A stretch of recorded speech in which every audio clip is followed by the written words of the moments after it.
Steve. We are watching historic, biblically prophetic events about to unfold, and our spiritual salvation is important. We need to repent. We need to get right. We need to surrender ourselves to Jesus. Now, that said, Steve, what do you recommend for people to do? I mean, prepare, pray.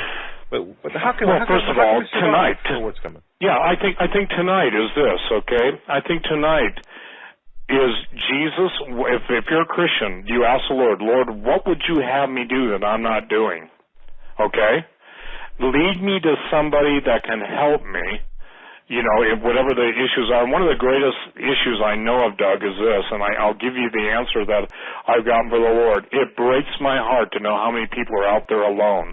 Alone can be you're in a family, your wife doesn't agree, you're a wife, your husband doesn't agree, your kids don't agree, or like my dear friend Barbara, she's got more knowledge in her little finger than the cumulative total of her entire family, and yet they think she's wacky.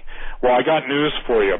The reason people think we're wacky is because they're terrified. Deep in their hearts, they think that if they just ignore it, it'll go away. It won't go away. So the first thing that people have to do practically is to, if they don't know Jesus, ask him to reveal himself, to come into your heart. And say, Lord, reveal yourself to me. I got news for you. God didn't send his son so Jesus would play games with people. That is a prayer I have never seen fail to be answered. God, if you're real, and Jesus, if you are my Savior, reveal yourself to me. Next thing I do for new Christians or people that are even contemplating, I read the book of John. The book of John is in the New Testament. Matthew, Mark, Luke, John. I get I only read the King James Bible. Some people can't handle the Old English, so I get the New King James Bible.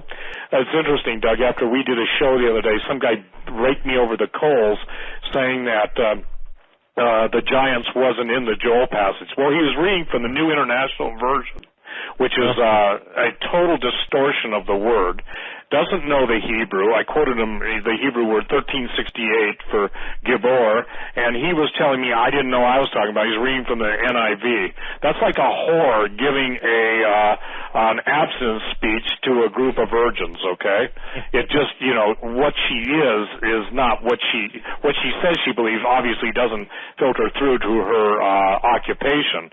So what I'm saying is the book of John, it's the best thing for you to understand who Jesus is, and then read the book of Matthew and the Sermon on the Mount. And Matthew is real simple to read. And the thing that I would tell people to do next, to do practically prepping, is this. They're coming for your money. Get out of the bank, leave only in the bank what you need to pay your bills. But at some point, that becomes a moot point. I differ from a lot of people. They should I pay off my mortgage or take the money and get preps? What you have at this point, whatever D-Day is, whatever the hour of the day is, that's all you have from that point forward until the Lord starts to supernaturally provide. And like one lady said, the Lord spoke very clearly to her.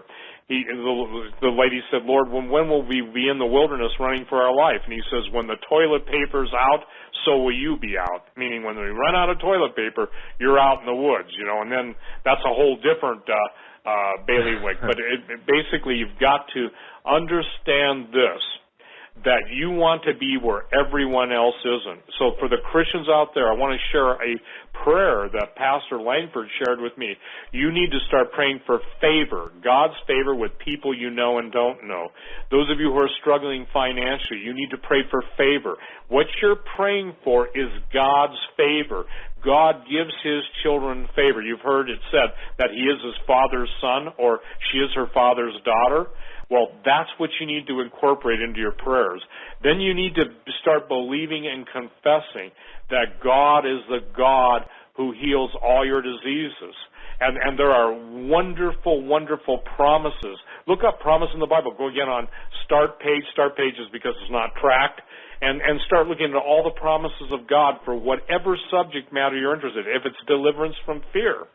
And what I'm saying, Doug, is that the somebody says, well, that's not practical. You'd be surprised how practical God can get. For instance, I learned one time that when God says duck, it's best to duck, okay? I mean, God is that specific. You know, so the point is that, or don't go there, and you turn right instead, you turn left, and you find out that had you turned left, you would have been in a head-on collision, you know?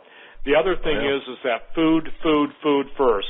Yeah, you know, any place that's running sales on canned goods, boy, get them. And don't sell out for empty calories.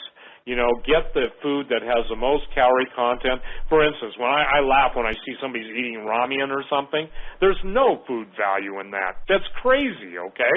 That's nothing but cellulose. You might as well end up eating tree bark. At least tree bark has salicylic acid, and you can boil it for aspirin. But the point is that, you know, start to think, and here's the mindset I want everybody to start thinking. Make a list. When this show's over, make a list and ask yourself honestly, how long could I last if I could not go to the store from this point forward? How long? Yeah. Can I say something? That doesn't get any more practical than that, does it? How long could I last? And what do I typically eat in a day? Keep track of what you eat for 1 week. And then see what you'd have to do.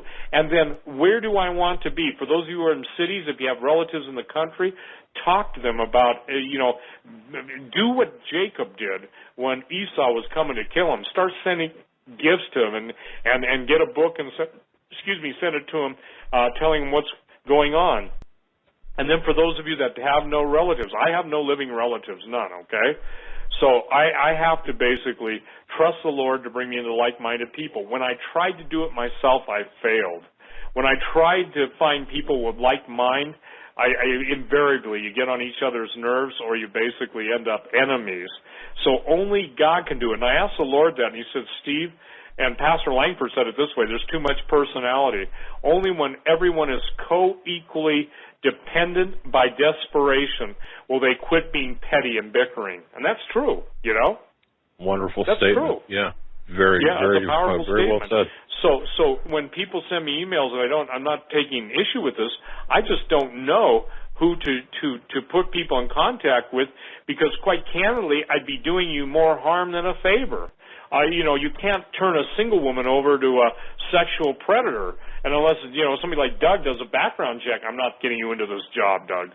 But the point is, you cannot even trust what people say on these boards, because there's predators, and a woman who believes in prepping and a woman who has, let's say, some money from a spouse who passed away or divorced, you guys are setting yourselves up. So, so you have to believe God. And I have a lot of, amazing single women. I have a lot of women whose husbands have abandoned them because they are walking with God. And my word to you guys from the Lord himself, the Lord will be your husband. He will watch over you. He will take care of you. And again, my heart's prayer, Doug, is that people find like-minded people that they can relate to, because we were meant to be a family, see?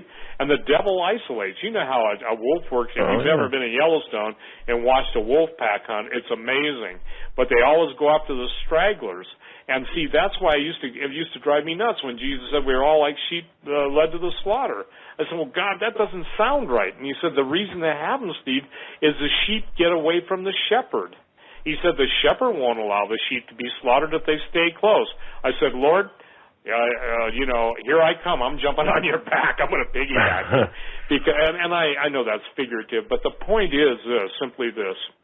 God is our all in all. A man has nothing except he receive it from above.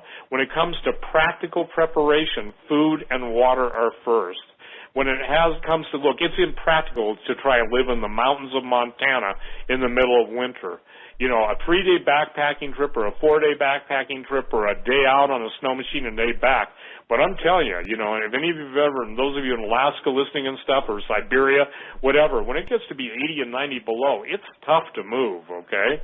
And any part of your face or body that's exposed, is frozen. Same thing. When it's super hot and you run out of water, you die. So being at the right place at the right time, God will get you where you want to be. Remember this, if anybody's pushing you or driving you, it isn't the Spirit of God. The Spirit of God will lead, and where the Lord leads, you will have peace. When God tells you to do something and peace settles in, that's Him. If you're uncertain, don't move, don't make any decisions until you got the peace of God, because it's a peace of God that surpasses all understanding. If I would have followed that rule, I would have been not stuck on stupid so many times. Fortunately, I am looking at stupid as being a temporary stagecoach stop in life and not a permanent destination.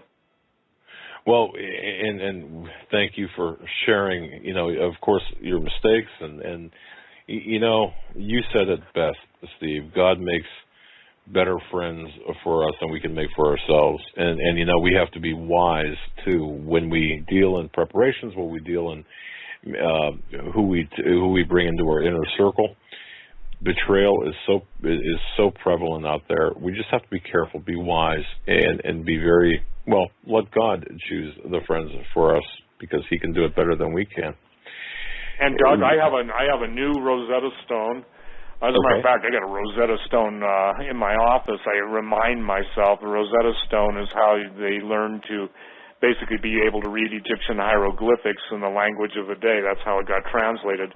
A guy by the name of Champollion, just a little history, found it. And, the point is, and the thing that you've got to understand this, is ask a person to share with you their salvation experience. And I had to tell a guy this in my office who I helped. I said, don't ever tell me you believe in prepping and then tell me you haven't prepped. The two are mutually exclusive. If someone says to you they're a prepper but has done nothing, that's a contradiction to what they're saying.